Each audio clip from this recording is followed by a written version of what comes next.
So hello everyone, welcome to math pro YouTube channel. আজকে আবারও একটা নতুন ভিডিও নিয়ে তোমাদের সামনে হাজির হলাম। ইতিমধ্যেই তোমরা জেনে গেছো WPSI পরীক্ষা কবে হতে চলেছে। তো সেজন্য আমি বাছাই করা কিছু প্রিভিয়াস ইয়ারের প্রশ্ন তোমাদের সামনে কিভাবে 30 সেকেন্ডের ভেতরে সমাধান করা যায় সেটাই শেখাবো। তো চলো দেরি না করে শুরু করা যাক। তো প্রথম অঙ্ক দেখো, বলছে একটি হলঘরের দৈর্ঘ্য প্রস্থের থেকে 5 মিটার বেশি। যদি হলঘরের দৈর্ঘ্য 84 মিটার স্কোয়ার হয় তবে হলঘরের দৈর্ঘ্য ও প্রস্থ কত? তাহলে বেসিক্যালি এটা সবাই যেভাবে করবে সেটা হচ্ছে যে হয়তো ধরবে যে হচ্ছে তোমার দৈর্ঘ্য হয়তো ধরবে হচ্ছে দৈর্ঘ্য হচ্ছে x আর প্রস্থ হবে তাহলে x-5, এইভাবে করবে। তারপর এটা গুণ করবে, গুণ করার পর 84 করবে, মানে এটা গুণন এটা, এখন দৈর্ঘ্য গুণন প্রস্থ হচ্ছে ক্ষেত্রফল, এইরকম করবে। এইভাবে x এর মানটা বার করবে সেখান থেকে। তাহলে কি দাঁড়ালো যে x² - 5x = 84। তারপর একটা দ্বিঘাত সমীকরণ আসবে, সেই দ্বিঘাত সমীকরণটাকে সলভ করে x এর মান বের করে দৈর্ঘ্য এবং প্রস্থ বার করবে। কিন্তু আমি যেভাবে আজকে শেখাবো সেটা হচ্ছে যে কোনো রকমের দ্বিঘাত x চলবে না, x ছাড়াই কীভাবে সলভ করবে তার জন্য দেখো সব থেকে শর্টকাট পদ্ধতি হচ্ছে প্রশ্নটা ভালো করে পড়ো। দেখো প্রশ্নটাতে দেওয়া আছে যে তার ক্ষেত্রফল হবে 84 মিটার স্কোয়ার। তার মানে 84 মিটার স্কোয়ার এমন দুইটি সংখ্যার গুণফল যাদের ডিফারেন্সটা হবে 5। তা এদের ডিফারেন্সও 5, ঠিক আছে, কিন্তু এদের গুণফল 84 না, তাহলে এটা হবে না। এদের ডিফারেন্সটাও 5 পার্থক্য, কিন্তু 6 এবং 66 এটা হবে না। এদের ডিফারেন্সটা হচ্ছে 8, এটা তো আরও হবে না। তাহলে এটার দেখো 7 আর 12 ডিফারেন্স হচ্ছে 5, আর 7 আর 12 গুণন করলে হয় 84। তার মানে এটাই হচ্ছে উত্তর। ক্লিয়ার? ওকে, নেক্সট দেখো, বলছে একটি ব্যক্তি একটি দ্রব্য 5% লাভে বিক্রয় করলেন, এতে তিনি 5% ক্ষতিতে বিক্রয় করলে যে অর্থ পেতেন তার থেকে 15 টাকা বেশি পেলেন, তাহলে দ্রব্যটির ক্রয় মূল্য কত? তাহলে দেখো এটা হচ্ছে সিপি মানে হচ্ছে তোমার ক্রয় মূল্য, আর এটা হচ্ছে এসপি হচ্ছে বিক্রয় মূল্য।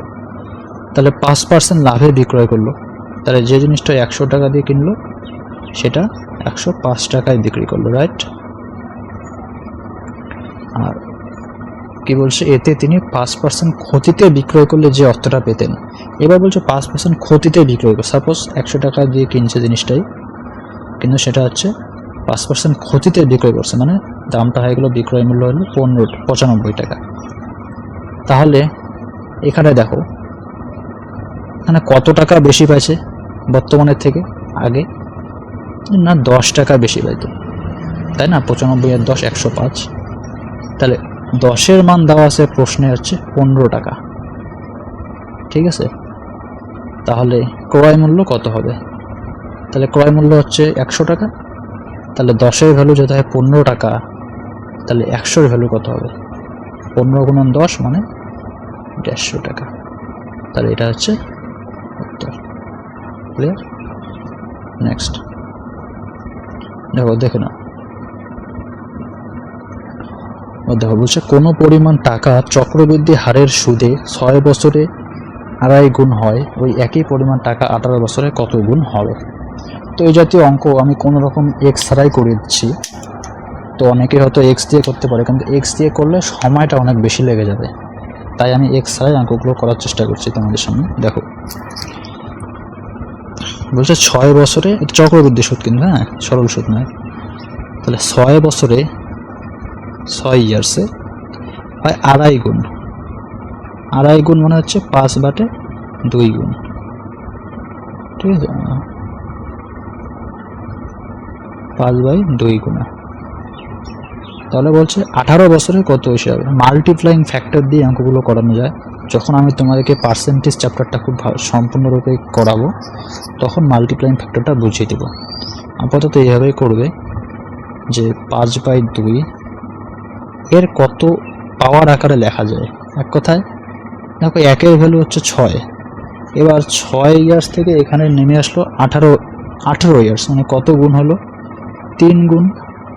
তো এই জন্য মাল্টিপ্লাইং ফ্যাক্টর এখানেও পাওয়ারটা হয়ে যাবে 3। তাহলে কত দাঁড়ালো? 125/8। তাহলে 18 বছরে ওই টাকাটা এত গুণ হবে, 125। এটা উত্তর। ঠিক আছে, দেখো বলছে 14 জন লোক 12 দিনে একটি টিউবওয়েল বসাতে পারে। যদি 8 দিনে টিউবওয়েলটি বসাতে হয় তবে অতিরিক্ত আর কতজন লোক লাগবে? এরকম একটা অঙ্ক আমি গতকালই করিয়েছিলাম গত ভিডিওতে। তো দেখো একই জিনিস, যে M1 into D1 equals to M2 into D2। এখানে M1 কত? 14 জন লোক, কত দিনে? না 12 দিনে। আর এখানে M2 হচ্ছে জানি না, আর D2 হচ্ছে 8 দিনে। তাহলে কাটাকাটি করলে কত হচ্ছে? 4 দুগুণ 8, 4 তিনে 12, 2 দিয়ে 7। তাহলে M2 ইকুয়াল টু হচ্ছে 21 জন। কিন্তু অ্যান্সার কিন্তু 21 জন ভুলেও দেবে না। অ্যান্সারটা দেওয়ার আগে এখানে ভালো করে বলো অতিরিক্ত আর কতজন লোক লাগবে।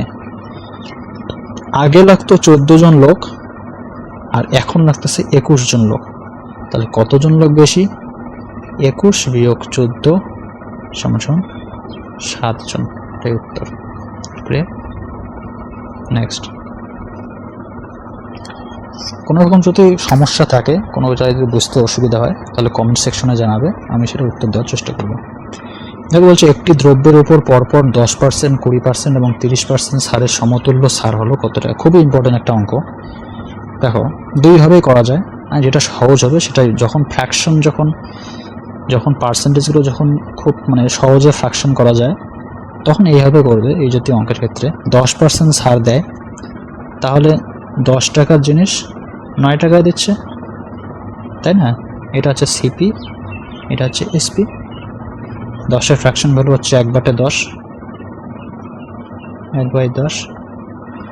20%-এর ফ্র্যাকশন ভ্যালু হচ্ছে 1/5। তার মানে 5-এর ভ্যালু দিচ্ছে কত টাকায়? 5 টাকার জিনিস দিচ্ছে 4 টাকায়। আর 30% ভ্যালু হচ্ছে 3/10। তাহলে 10 টাকার জিনিস দিতে হচ্ছে 60 টাকায়। তাহলে এদেরকে সরাসরি গুণ করে দেবে। সরি, এটা সিপি না কিন্তু, হ্যাঁ, এটা মার্ক প্রাইস।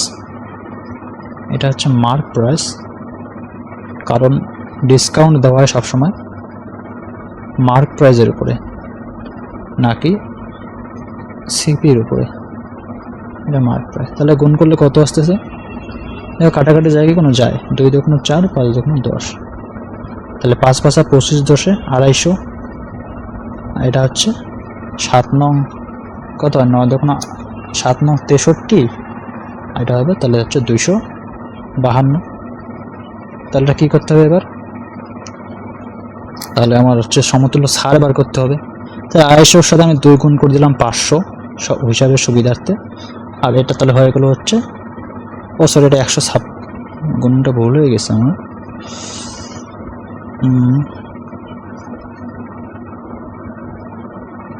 এটা হবে হচ্ছে 7 নং 63, 63 দুগুণ 126। তাহলে 126-এর 2 গুণ করে এখানে হবে 252। তাহলে কত হলো? কয় টাকা বেশি কম? ছাড় দিস 148 টাকা। কয় টাকার মধ্যে? 500 টাকার মধ্যে। তাহলে পার্সেন্টেজে কত? তাহলে পার্সেন্টেজ হলে হবে 0 0 কেটে চলে যাবে, তাই না? 5 দিয়ে 148-কে ভাগ করলে হবে 540 হচ্ছে 550 হচ্ছে 250, তাই না? তাহলে কত হচ্ছে? 5 দিয়ে হচ্ছে, ও সরি 248 না, 248। তাহলে 550 হচ্ছে 250, 250 থেকে হালকা কম 248, মানে উত্তর গিয়ে দাঁড়াবে হচ্ছে আপনার এটা হালকা কম একমাত্র। দেখো বাকি দেখো সবগুলো এটা বেশি কম হয়ে গেল। এটা তো 50-এর থেকে বেশি, এটাও 50-এর থেকে বেশি, একমাত্র 50-এর থেকে হালকা কম হচ্ছে এটা। এই জন্য অ্যান্সার হবে 49.6%। ঠিক আছে, কয়েকটা দেখো। বলছে একটি 70 মিটার লম্বা ট্রেন ঘন্টায় 75 কিমি বেগে 105 মিটার লম্বা একটি ব্রিজ পার হতে সময় নেবে। আসলে এটা হচ্ছে একটা প্ল্যাটফর্ম সাপোজ, ঠিক আছে, এটা হচ্ছে ট্রেন ধরলাম, আর 70 মিটার লম্বা ট্রেন, ঠিক আছে, 75 কিমি বেগে 105 মিটার লম্বা একটি ব্রিজ, তাহলে এটা হচ্ছে ব্রিজ, ঠিক আছে, এটা হচ্ছে ব্রিজ। ব্রিজটা কত? 105 মিটার। তাহলে পার হতে সময় নেবে কত? তাহলে যখন ট্রেন যখন এই ব্রিজটাকে অতিক্রম করবে তখন ট্রেন নিজেরও দৈর্ঘ্যটা অতিক্রম করবে প্লাস ব্রিজটারও দৈর্ঘ্যটা অতিক্রম করবে, তাই না? তবেই তো ট্রেনটা পার হয়ে যাবে এই ব্রিজের এইখানে থেকে ওই কোনা। তাহলে কি দাঁড়ালো কেসটা, যে নিজেরও বিষে পার করবে এবং ব্রিজেরও দৈর্ঘ্যটা পার করবে। এবার সময় বার করতে হবে। তাহলে আমরা কি জানি, টাইম ইকুয়ালস টু, তাই না, টাইম ইকুয়ালস টু হচ্ছে তোমার ডিস্টেন্স বাই স্পিড। তাহলে ডিস্টেন্স এখানে কত? 105 আর 75 যোগ করতে হবে, কারণ ট্রেনের নিজের দৈর্ঘ্য এবং ব্রিজের দৈর্ঘ্য। তাহলে কত হবে? সরি 75 না 70। তাহলে 175 বাই কত? স্পিড কত হবে দেখো, স্পিড এখানে দেখো অ্যান্সারটা চেয়েছে আমাদের সেকেন্ডে, হ্যাঁ, তাহলে এখানে স্পিড দেওয়া আছে ঘন্টায় 75 কিমি। তাহলে 75 কিমিটাকে 75 কিমি পার আওয়ারকে যখন মিটার পার সেকেন্ডে আনতে হবে তখন কী করতে হবে? 75কে 5/18 দিয়ে গুণ করতে হবে, তবে এটা মিটার পার সেকেন্ড হয়ে যাবে। তাহলে 75 গুণন 5/18 এত সেকেন্ড, ঠিক আছে, 1 মিটার মিটার কাটাকাটি গেল। তাহলে এবার 75, তাহলে 75কে 25 দিয়ে কাটলে 3, আর 175কে 25 দিয়ে কাটলে কত হয়? 7। তাহলে কি দাঁড়ালো? আবার 3 দিয়ে 18কে কাটলে 6, তাহলে উপরে চলে গেল 6×7 42, 42/5 সেকেন্ড। তাহলে 42/5 সেকেন্ড মনে হচ্ছে এই যে এটা 5 দিয়েছি, 42/5 সেকেন্ড। ক্লিয়ার? লাস্ট অঙ্ক খুবই ইম্পর্টেন্ট অঙ্ক, খুবই গুরুত্বপূর্ণ অঙ্ক, ভালো করে বুঝবে। এই জাতীয় অঙ্কের ক্ষেত্রে স্টুডেন্টরা একটু সমস্যায় পড়ে এবং কেউ কেউ এটাকে ছেড়ে দেয়। বলছে একটি চা বিক্রেতা 250 টাকা কেজি দরে এ চা এবং 150 টাকা কেজি দরে বি চায়ের সঙ্গে 2:5 অনুপাতে মেশালেন। এরপর ওই মিশ্রিত চা 200 টাকা কেজি দরে যদি তিনি বিক্রয় করেন তবে তার লাভের শতকরা হার কত হবে? আগে বোঝো যে লাভের শতকরা হার, শতকরা লাভ বের করতে হয় আমাদের কি হিসাবে? শতকরা লাভ বের করতে হয় যে মোট লাভ বাই ক্রয় মূল্য ইন্টু 100%, তাই তো? তাহলে এটা মনে রাখবে। তাহলে বলছে দেখো লাভের শতকরা হার বের করতে বলছে। এবার লাভের শতকরা হার বের করতে গেলে যেটা বললাম যে লাভ লাগবে। এবার লাভ বের করতে গেলে দেখো সেই মিশ্রণটার বিক্রয় মূল্য দেওয়া আছে, এটা কিন্তু বিক্রয় মূল্য, ঠিক আছে, এটা হচ্ছে বিক্রয় মূল্য, কিন্তু আমাদের সেই মিশ্রণটা ক্রয় মূল্য জানা নেই, সেই ক্রয় মূল্যটাই আমাদেরকে বার করতে হবে। তাহলে দেখো এটাকে আমরা করব হচ্ছে কীভাবে সেটাই দেখো, যে এটা হচ্ছে চা, আমরা ডেভিয়েশন মেথড দিয়ে করব। পার্সেন্টেজ আমি শেখাবো ডেভিয়েশন মেথড, আপাতত জেনে রাখো যে এটা হচ্ছে চা এ, এটা হচ্ছে চা বি। তাহলে কত অনুপাতে মিশিয়েছে? 2:5 অনুপাতে। তাহলে যেটা চা এ সেটা সিপি কত, ক্রয় মূল্য কত? 250 টাকা কেজি, আর এটা হচ্ছে 150 টাকা কেজি। ডেভিয়েশন মেথড কী করবো? ডেভিয়েশন মেথড একবারে অ্যাভারেজের মতন, এটার সাথে গুণ করে দাও আর এটার সাথে গুণ করে দাও, তাহলে 250 দুগুণ হচ্ছে 500। এটা হচ্ছে যে সিপিটা বার হবে এটা হচ্ছে মিশ্রণের ক্রয় মূল্য, ঠিক আছে, এটা হচ্ছে মিশ্রণের ক্রয় মূল্য বেরোবে। তাহলে আসলে এটা কোনো 500 যোগ 5 ইন্টু 150 হচ্ছে 750 বাই 12 সমান সমান 1250 বাই 12। তাহলে এটা কী দাঁড়ালো? মিশ্রণের ক্রয় মূল্য। মনে রাখবে, আমি এটা অন্য একটা স্লাইড নিয়ে নিচ্ছি নতুন। তাহলে মিশ্রণের ক্রয় মূল্য কত দাঁড়ালো? এবার মিশ্রণের ক্ষেত্রে মিশ্রণের ক্রয় মূল্য দাঁড়ালো 1250 বাই 7। আর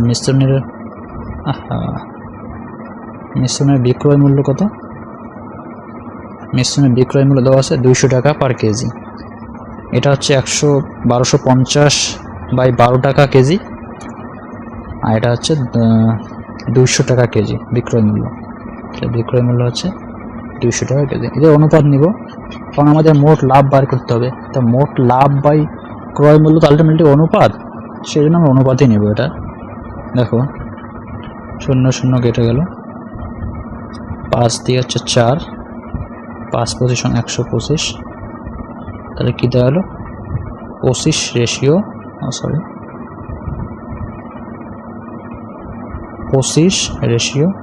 7 আর 4 গুণ হয়ে গেল 28। তাহলে 25 ইন্টু 28। তাহলে মোট লাভ কত হলো? 3 টাকা।